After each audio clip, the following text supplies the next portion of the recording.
All right, welcome to the latest Libertas video. Today we are continuing our series on creating the Alexios and Kassandra left gauntlet and right gauntlet from Assassin's Creed Odyssey.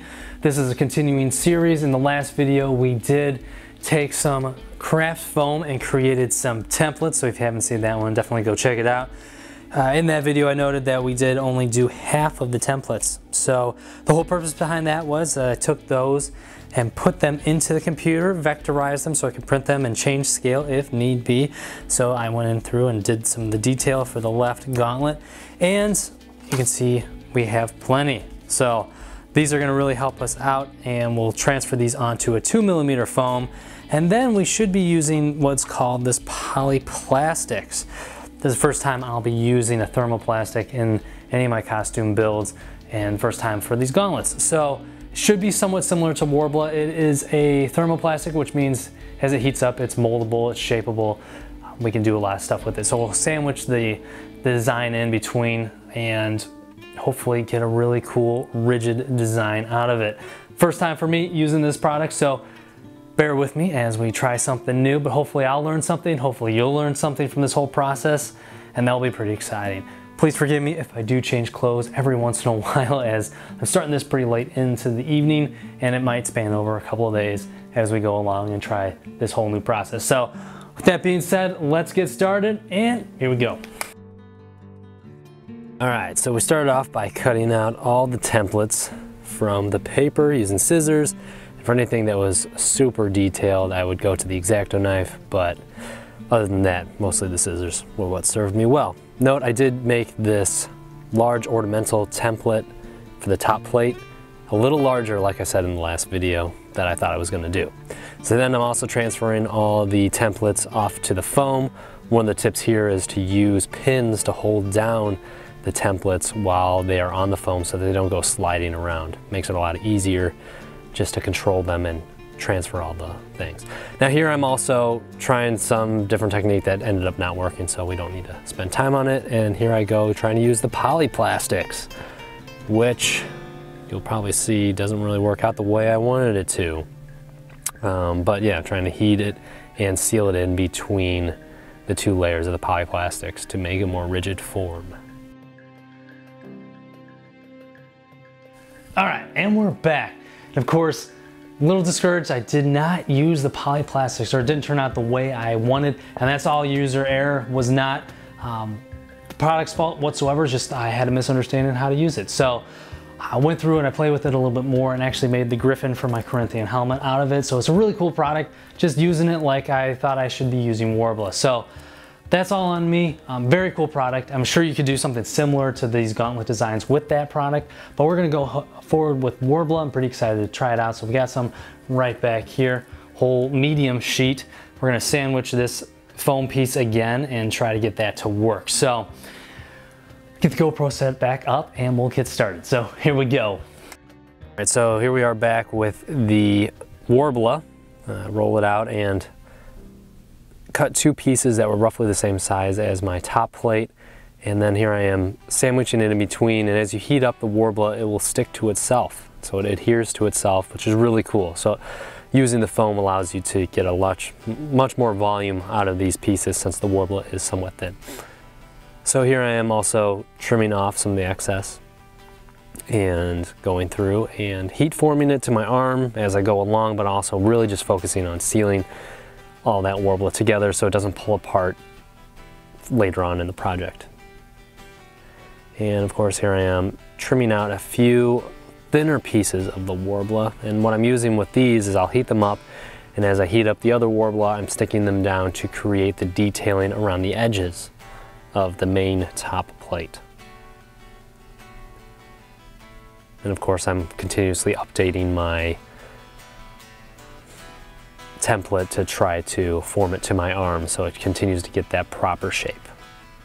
Now what I'm doing here, I'm drawing out some of the designs of the detailing for that top plate and taking small pieces of Warbler, heating up both the small detail and the main top plate and adhering them to one another along the designs that I've drawn out. So I did that with the main thread that goes down that top plate as well. And then going forward from there, what I really did is just made some thin pieces of Worbla that were about the same size of the pieces that I was detailing, and I would overlay them onto the pieces that I am drawing out right now. So I drew out all the details, which was a little time consuming, but made a great pattern for me to follow going forward. So like I said, taking those thin pieces of Worbla, heating up the surface of the main plate and heating up the Worbla thin pieces, and sometimes I'm just able to shape and mold them to the design that I really needed. So I didn't have to have them exactly the right size, as they can stretch a little bit and move when they're heated up.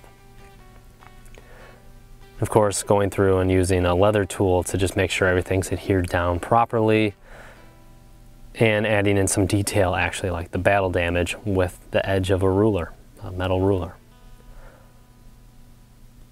So yeah, that's the top plate. So we kind of go through and we're trimming out the rest of the templates that were in the foam.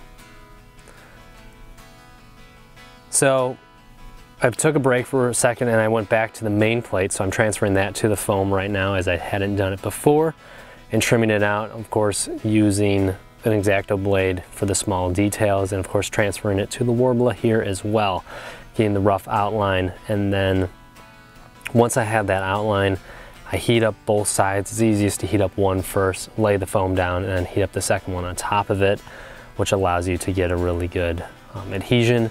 And then I was able to, you can see everything kind of fold down onto the details. So I spent a little bit more time here carving out the details, especially the places where the straps are going to have to go to hold it down on the arm. Kind of just slit that through and then opened up the holes along those lines enough that I think a leather strap could go through. So it took a little bit of time, but I think it was definitely worth it. And then I just started heat forming it to my arm after that to make sure that it was going to fit. So then here I go again, making small strips of Worbla and attaching them to the edges to make that edge bevel detailing, and continually shaping the arm. And then I realized that the top plate wasn't the right size. I had formed it to my arm and not to the top plate or the main plate. So reformed it to that, making sure that the main plate was cool before I moved forward with heating up the top plate so they didn't stick together. And then here I go again, just doing the other top plates, just sandwiching them together. It got a little bit more easy, and I understood a better way to seal them together as I went along. And then I just kept testing them and heat forming them to the main plate that I had. Of course, making thin strips again and adding the edge detail to each of these top plates. It's pretty a repetitive process once you get used to it, but making sure that they're heat formed the right way with that slight curve at the top was very important. And then here I am actually attaching them to the main plate, actually adhering them, and they actually stick and stay there. So it's really cool. I really love the way you can use the Worbla to adhere to itself. So later that night I once again attached down the last main plate before doing the detailed one, heating it up and adding it to the plate. So I was a little nerve-wracking, but we finally got it, and yeah, just did some final test fits and final detailing and good to go. All right, so here I am cutting out the templates from the paper. Of course, the main plate was a little too large for the right gauntlet, so I had to adhere two pieces of paper together to get the full template. Pin them down again onto 3mm foam for this one and carve them out. So pretty straightforward. Once again, using that pinning technique. And then I scored in that groove to make it look like it's two pieces for that main plate that will be attached together later on. And then I started transferring the details. So I just carved them straight out of the template that I had made and then tossed them off to the side. What we'll be doing again is just pinning them down to the 2mm foam, which will be a little thinner, transferring those details and then cutting them out with a mat knife. So then just making sure that they fit on there. Those pins really do come in handy. All right, so then here I am carving out the eagle and the snakes, which is basically the same process, transferring it onto the 3mm foam for this one, just because I know I'm gonna have to be carving into those, so I'm giving myself a little extra material to work with. So there it is, And now we're gonna have to put everything down. So once again, I pinned everything in place before I started hot gluing the details down. I used a little bit of an outline with a pen just to make sure I hit the exact marks, but that was a really good way to make sure I was doing everything the way I needed to. And of course, here I am doing the exact same thing with the eagle and the snakes. All right, and so now I'm going through and I'm drawing out some of the detail that I know is going to need to be in the eagle and carving it into it with the X-Acto knife, which will show up when we heat form it. And there I go through beveling all of the eagle and the snakes, making sure everything's got a smooth edge. And we'll be going back in with an X-Acto knife again, carving in a little bit more details. Like I said, that will show up more when we heat form it. And then I take the Dremel again and really start smoothing off the edges so it looks less like a cut piece of foam and more like a piece of leather that's been worn down a bit. So it gives it a nice beveled look. All right, and that's gonna do it for this particular video. Let's take a quick look at how the gauntlets stand as they are right now and see how we are going to progress into the future. We have the left gauntlet, which I think is turning out pretty cool with the Warbler. Absolutely am loving Warbler. It's just really cool, all the things that you can do with it, especially since it seals upon itself. So we did sandwich the foam into it, and then, you know, because it is relatively thin, you know, we were able to beef it all up, but it's just really solid, very rigid. As a, you know, costume piece, I think it's going to work out fantastic. Of course, plenty of places that I could see room for improvement, at least for myself, but this is part of the learning process. And you know, I'm not going to beat myself up over the fact that my first gauntlet doesn't look as amazing as I wanted to. I'm still really pleased with it, but definitely am going to use it as a learning experience and continue on.